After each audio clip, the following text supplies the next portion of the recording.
verso 14, não, Lucas 2, né, verso 13, diz assim: E no mesmo instante apareceu com o anjo uma multidão dos exércitos celestiais, louvando a Deus e dizendo: Glória a Deus nas alturas, paz na terra, boa vontade para com os homens. Você vê que está fazendo completamente a acepção de anjo para homem aqui, pessoal.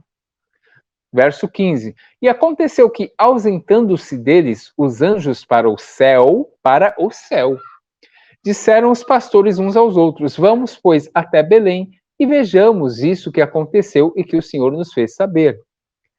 Gálatas capítulo 1, o que fala ali? Verso 8. Mas ainda que nós mesmos, ou um anjo do céu, vos anuncie outro evangelho além do que já foi anunciado, seja anátema. Mateus capítulo 4, verso 11 e 12. Então o diabo o deixou, e eis que chegaram os anjos e o serviam. Verso 12. Jesus, porém, ouvindo que João estava preso, voltou para a Galileia. Mateus 18. Vamos ver o que diz Mateus 18. Verso 10. Vede, não desprezeis algum destes pequeninos, porque eu vos digo que os seus anjos nos céus sempre veem a face de meu Pai, que está nos céus. Olha só a diferença. Mateus 22, verso 30. Porque na ressurreição nem casam, nem se dão, não são dados em casamento, mas serão como os anjos de Deus no céu.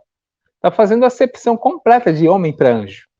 Mateus 24, 36. Mas daquele dia e hora ninguém sabe, nem os anjos do céu, mas unicamente meu Pai. Pessoal, isso é uma coisa que eu vou deixar claro aqui: anjos do céu e anjos. Os anjos, é porque ele fala que não iam se dar em casamento, não iam se corromper com mulheres. Mas isso não refuta o livro de Enoque, pessoal, porque aqui ele faz distinção de anjos do céu e de anjos que deixaram, né, o seu principado, né, e se corromperam ali, indo a outra carne. Que esse foi o pecado ali, segundo o helenismo judaico, tá, dos anjos ali. 1 Coríntios 6, verso 3 diz o quê? Ô, Silvestre. Não saber... Oi?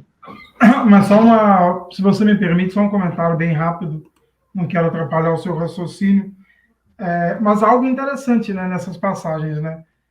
Uma delas é que a ressurreição, se eu não me engano, ela é contada por 3 supostos discípulos diferentes e acontecimentos diferentes. Uma tem anjo, uma não tem anjo, uma tem corpo, uma não tem corpo, uma tem terremoto, outra não tem terremoto.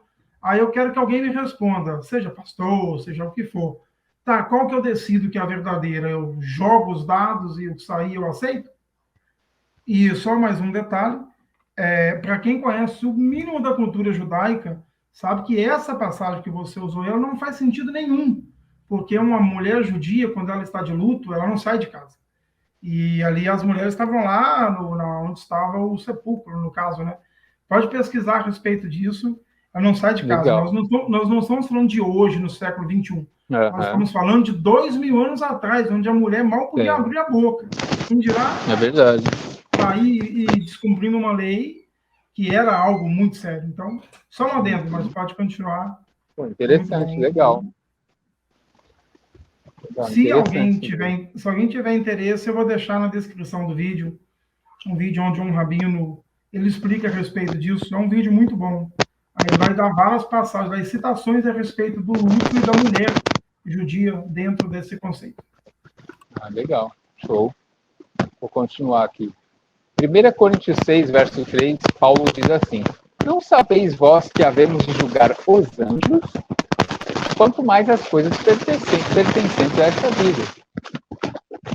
2 Pedro 2, verso 4, diz assim: Porque se Deus não perdoou aos anjos que pecaram, mas havendo-os lançado no Tártaro, aqui é Tártaro, tá, no grego, que é uma cadeia, os entregou às cadeias da escuridão, ficando reservados para o juízo. Isso daqui está no livro de Enoque, tá, pessoal? Vocês que negam o livro de Enoque, falam que não tem nada a ver com o Novo Testamento, tá aí.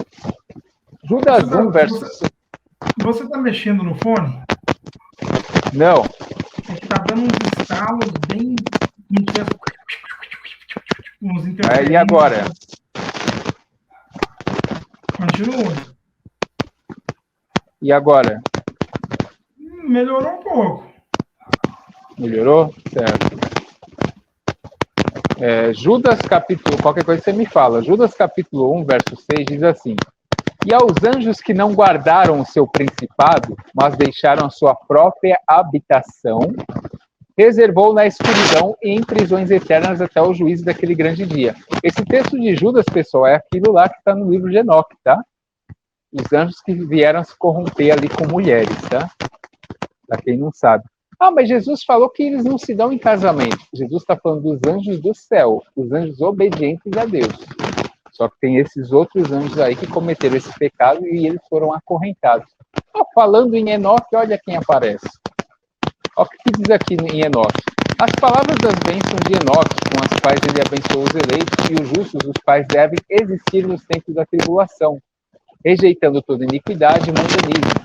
Enoque, um homem justo, o qual estava com Elohim, respondeu e falou com Elohim. Enquanto, aí tem outra parte do texto, mas olha só esse versículo 4. O qual pisará sobre o monte Sinai, aparecerá com as suas hostes, ou seja, ia vir com os anjos, e se manifestará com a força de seu poder dos céus. Ou seja, no século II, antes era comum, eles já tinham essa mesma linguagem que o Novo Testamento tem, da aparição nos céus com os anjos. Pode ir mais abaixo, pode sair dessa página aí. Esperar aparecer aqui. Isso aí. Ó, aqui está falando de anjos de novo, ó. Olha o que fala. E quando os anjos, os filhos dos céus, viram-nas, enamoraram-se delas, dizendo uns para os outros: Vinde, selecionemos para nós mesmos esposas da progênie dos homens, e geremos filhos. Então seu líder Samiasa diz-lhes: Eu temo que talvez possais esposos. Vocês entenderam? Ó, o Pedro e o Judas estão falando disso daqui, pessoal. Então não adianta vocês negarem, o livro apócrifo, o Novo Testamento se inspirou nesses livros. É por isso que eu falo que também o preterismo do ano 70 não tem como ser, porque a perspectiva era uma vinda visível do Messias. Tá? Pode ir mais abaixo. Tá bom, fone, agora, Hilda? Não tá muito bom não, cara. Sério? Fazendo bastante barulho. Sério. E agora?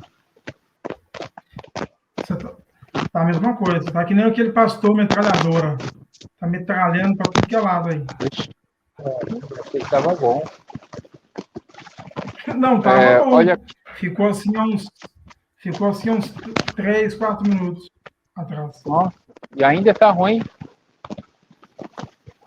Tá dando. Se eu tirar e colocar aqui dá problema? Se eu tirar e colocar aqui dá problema, não, né? Não.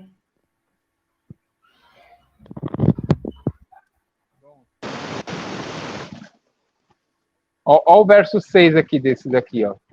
Novamente, o Senhor disse a Rafael: Amarra a Azaziel, mãos e pés, e lança-o na escuridão, e abrindo o deserto que está em Dudael, lança-o nele. Arremessa sobre ele pedras agudas, cobrindo com escuridão. Lá permanecerá para sempre, cobre sua face para que ele não possa ver a luz. E no grande dia do julgamento, lança-o ao fogo. Mesma linguagem do Novo Testamento, tá? Pode descer. Melhorou? Melhorou um pouco. Continua. Beleza. Deu uma melhora. Assim. Tá certo. O jeito vai ser aposentar esse celular mesmo. Bom, essa aqui é interessante, esse aqui.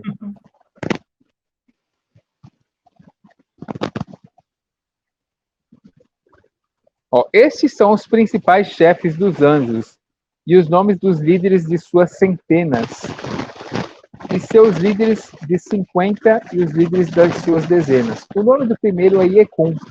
Ele foi quem seduziu todos os filhos dos santos anjos e fez com que descessem à terra, conduzindo desencaminhadamente a descendência dos homens. O nome do segundo é Quessab, o qual apontou o mau conselho aos filhos dos santos anjos e conduziu-os a corromperem seus corpos gerando humanos. O nome do terceiro é Gadrel, Ele descobriu todo o golpe de morte aos filhos dos homens. Pode ir mais abaixo, só um pouquinho.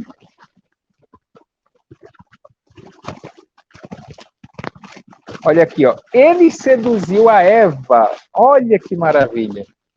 Olha de onde vem a ideologia aqui. De que quem seduziu a Eva foi um anjo. Já vem do livro de Enoque, pessoal. Ele seduziu Eva e descobriu ali, etc. Vocês entenderam de onde vem? Não é a Igreja Católica, não é, gente. Isso daí já vem do próprio judaísmo helenista. Então, quando fala de anjos no Novo Testamento, está falando disso daqui. Pode ir mais abaixo.